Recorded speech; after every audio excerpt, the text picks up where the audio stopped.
pessoal, bem-vindos de volta ao Soma de Ideias. Eu sou André Scheid. Eu sou Henrique Abel. E eu sou o Leonel Hadi. E o discurso do nosso presidente, bem triste, presidente. Meu Deus. Cara, Isso aqui eu achei uma coisa... tem que dar uma pausa dramática. Não, né? Dramático-depressiva, né? Não. Bom, ele tá cheio de coisa bizarra, né? Mas uma das coisas muito mais... Não, tudo é bizarro ali, né? Mas uma coisa que é muito bizarra essa vomitada que ele deu na ONU, né, pra ONU, é que ele pega e fala que ele vai ser completamente intolerante com os abusos ambientais e o ministro do meio ambiente dele é condenado justamente por crime ambiental. Não, e ele cortou os recursos, absolutamente os recursos para prevenção e combate a incêndios. Isso o que enquanto já estava começando todo esse processo dos incêndios lá das queimadas na Amazônia, no Pantanal, no Cerrado. Então é de um cinismo. Eu gostei do Haddad, ele fez uma postagem do tipo esterco você aduba, lixo você recicla, mas e esse discurso, né? Porque não tem o que fazer. Não tem o que fazer, porque é tanta mentira cínica. E é uma afronta a qualquer pessoa que tem um mínimo de noção da realidade. Ele dizer que ele pagou $1.000. $1.000 seria quase R$6.000, R$5.500 praticamente. Não, e dizendo que o auxílio emergencial foi obra dele. Sendo que ele cortou para não sei Sendo que ele cortou foi o Congresso que fez. Ah, olha, cara, é muita cara de pau e a gente vê mesmo, a gente vive na era da pós-verdade. Pouco importa a realidade dos fatos. O que importa é se concorda ou não com a figura que está falando, se eu tenho simpatia ou não, porque qualquer outro país razoavelmente assim, democrático, isso seria motivo para ser execrado e até, olha, responder processo por falar tanta mentira. Não, aquela reunião ministerial que o Salles sugere passar a boiada, aquilo ali era pedido de passar, botar a mulher. O governo inteiro aquilo, inteiro. né? Então, a gente está vendo já há meses esse acúmulo de absurdos, né? E chega numa fala dessas que ela dialoga pouco ou quase nada com a realidade. Então, as quase 140 mil mortes por Covid-19 aqui no Brasil, elas são varridas para debaixo do tapete. Se faz uma rápida menção ao problema, dizendo que por decisão judicial, essa questão ela é de responsabilidade dos prefeitos e governadores. Olha, isso é ridículo. É sempre importante a gente restabelecer a verdade, né? O que o STF decidiu naquela circunstância, ali naquela ocasião, foi que simplesmente a aplicação literal do texto constitucional, ou seja, de que existe uma responsabilidade concorrente dos estados e dos municípios e que a questão sobre decidir o que vai abrir, o que vai fechar e como tu vai fazer essa gestão, ela não cabe só ao governo federal. É só isso. Nenhuma decisão do STF disse, governo federal, você não se mete, né? Você não vai poder fazer um plano nacional de combate à pandemia, de gestão da crise, você vai se limitar a enviar recursos e só os prefeitos e governadores é que poderão estabelecer política. Jamais houve uma imposição por ordem judicial desse sentido. Isso é uma mentira.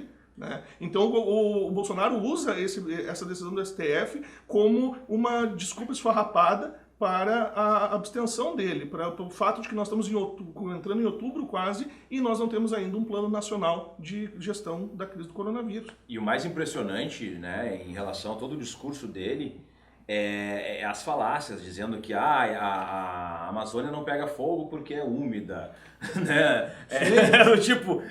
E outra, dizendo que não, são os índios e os caboclos que colocaram fogo, sendo que, tem inúmeros inquéritos policiais já dentro da própria Polícia Federal, que em tese é uma instituição ligada ao governo federal, desautorizando, ridicularizando o trabalho policial, né, dizendo que os caras já tem vários latifundiários apontados como causadores. A NASA trouxe informações dizendo... Quem é a NASA? Que diz não, que a Terra é o complô. Quem é a NASA?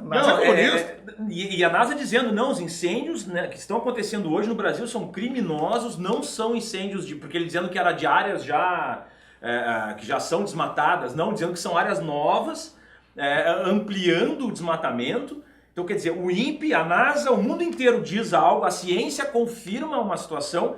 E ele no achismo, no mau caratismo, mas o público que compra essa ideia através de um discurso sem nenhuma comprovação em nenhum lugar, não tem nenhum lugar que comprove o que está sendo dito, muito antes pelo contrário, as pessoas compram esse discurso e seguem propagando um bando de mentiras aí que olha, não sei, é repugnante demais. E aquela parte da cristofobia do Estado cristão e conservador. O Estado agora não é mais laico. Bom, eles já estão demonstrando que eles não têm apreço nenhum pelo Estado laico, a gente já está vendo.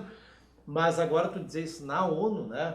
Não, a gente não precisa mais ficar criticando o ISIS, né, o Estado Islâmico. Não. Não precisa mais, porque a lógica é só que um é islâmico e o outro é cristão, mas a estrutura mental desse pessoal é o mesmo. Ele pode fazer, tipo, ele pode estuprar uma criança dentro do Palácio do Planalto, filmado, que vai estar tranquilo, não, a criança fez alguma coisa e está legitimado, a gente está nesse patamar, isso é fascismo clássico, não tem mais o que... Porque é inacreditável, são coisas que ficam assim, o que falta acontecer? Os filhos todos envolvidos em corrupção. O Flávio Bolsonaro agora teve a cara de pau de estar sendo apontado ali, ele tem que fazer uma cariação no caso de corrupção, ele diz que não pode estar, vai para o Amazonas para participar de um programa de televisão para ficar fazendo dancinha, debochando de maconheiro.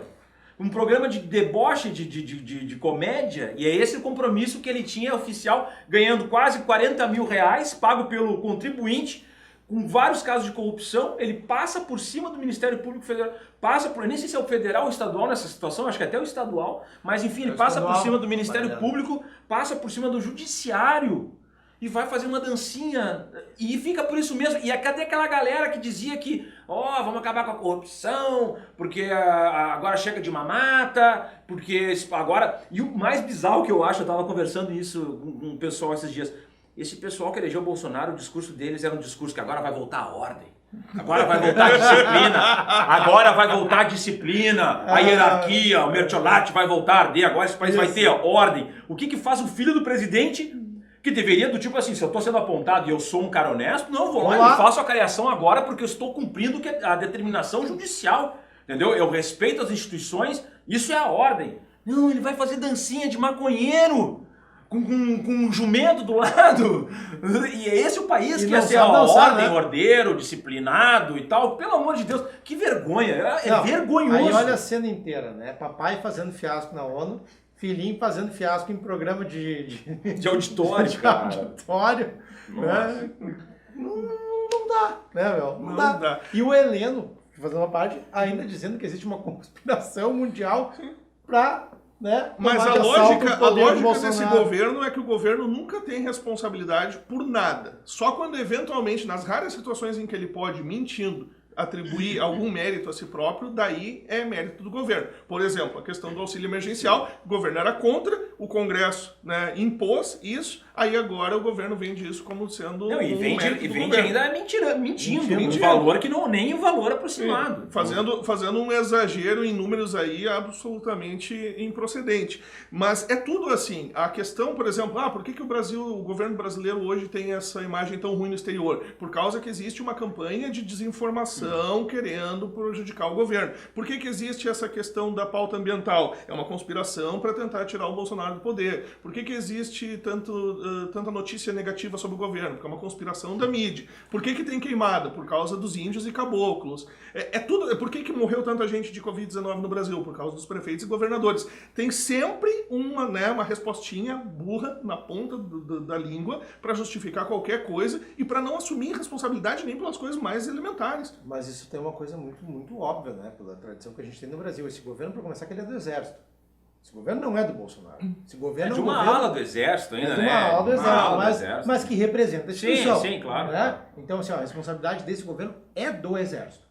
Que não bota essa ala nesse lugar. E ele se gruda nessa questão religiosa, numa suposta cristofobia. Para ter um pouco de apoio. Mas o nosso Exército, ele tem uma característica de não assumir nenhuma responsabilidade histórica, né?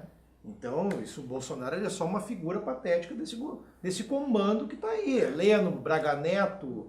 Mas eu acho que já está chegando num ponto onde ele está se tornando uma figura constrangedora demais para alas cada vez maiores das Forças Armadas que estão pensando que, não, pelo amor de Deus, não dá. Antes da gente encerrar as Forças Armadas, agora há poucos meses aqui, assumiram um contrato de engenharia das empreiteiras de R$1 bilhão. Não, e a própria cloroquina. Não, e a cloroquina, né? Toda a questão da corrupção vinculada à produção da cloroquina, que quem está produzindo é o Exército para nada, ninguém sabe para quê, e já está comprovado que teve corrupção. Então é isso. Exato. Gente, chegamos ao final. Agora o formato é mais curto. Até o próximo Sonho de Ideias. Eu sou o André Chay. Eu sou Henrique Abel. E eu sou o Leonel Hadi.